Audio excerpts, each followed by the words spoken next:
Chapter 1. A Great City. 2,000 years ago, London was a small village by the River Thames. Then the Romans came and built a town, and thousands of people lived there. Now, in the 21st century, London is the biggest city in Britain, with more than 7 million people.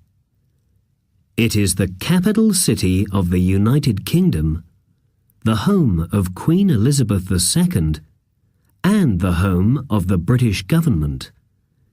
Millions of visitors come to London every year.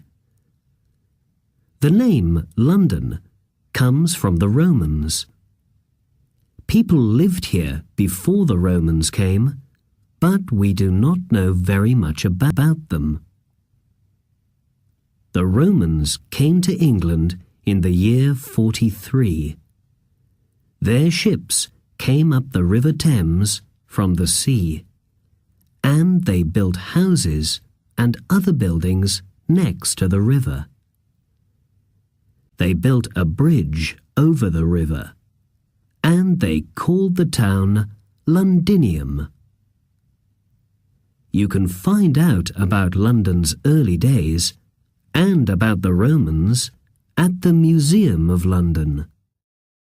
It was a rich town, and about 50,000 people lived in it.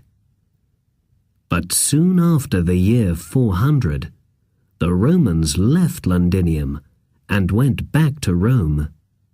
And for 300 years, London was a quiet place. Then people began to live in the town again, and it was soon rich and important. People called Angles, Saxons, and Jutes came to Britain from Germany, Holland, and Denmark. Then, in the 9th and 10th centuries, Danish ships came up the River Thames and destroyed many of Londinium's buildings. In 1066, England had a new king, William the Conqueror from France.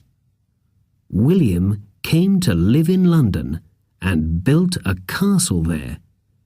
Today we know it as the Tower of London. London was now the biggest and most important city in England, and it got bigger and bigger. In 1509, when Henry VIII was king, there were 50,000 people in London. In 1600, when Henry's daughter Elizabeth I was queen, there were 200,000 people. The plague often came to London, but 1665 was the worst year of all.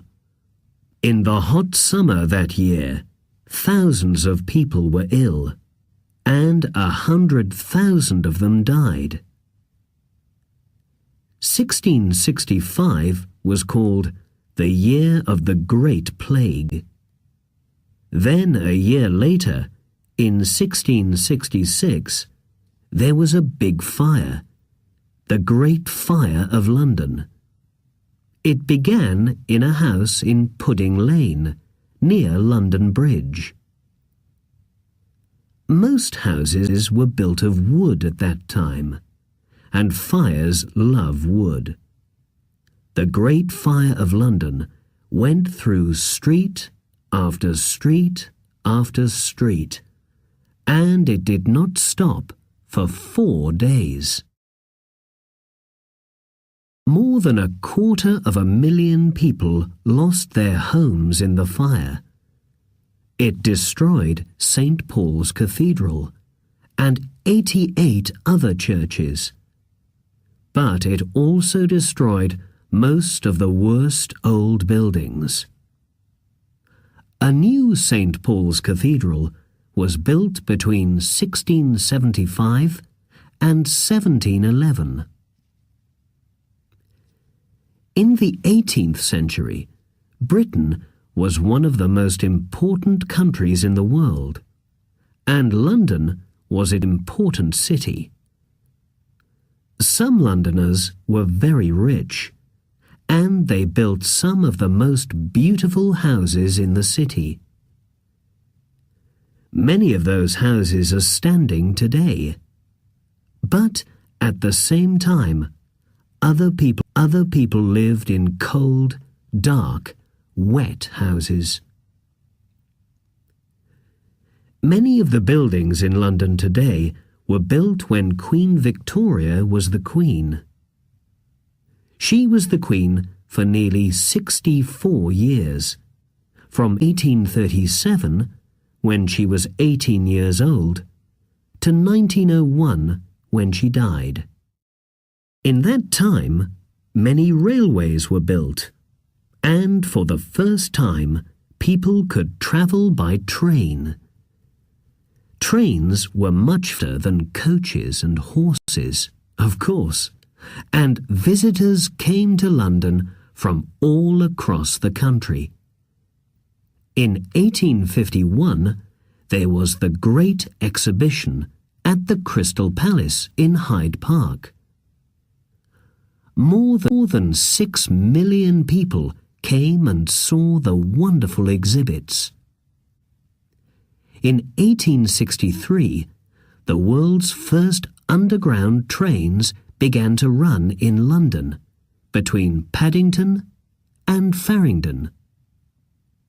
In 1881, there were more than 3 million people in the city. In the 20th century, German bombs destroyed many buildings in the Second World War, 1939 to 1945. But they did not destroy St. Paul's Cathedral.